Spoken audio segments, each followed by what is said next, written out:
Ramna park, চিরসবুজ মনোরম পরিবেশ, চারিদিকে সবুজের সমারোহ।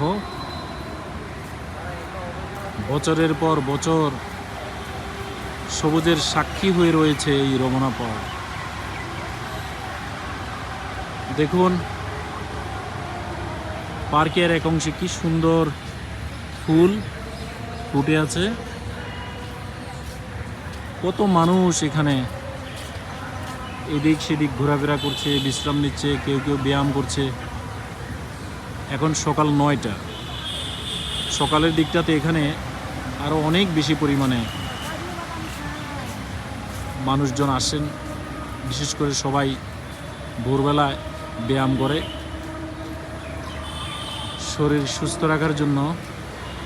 এই রমনা পার্ক হচ্ছে মানুষের একমাত্র অবলম্বন, যেখানে এসে মানুষ প্রশান্তির বাতাস পায়, সবুজের ছোঁয়া পায়, ব্যায়াম করে এবং সুস্থ থাকার চেষ্টা করে।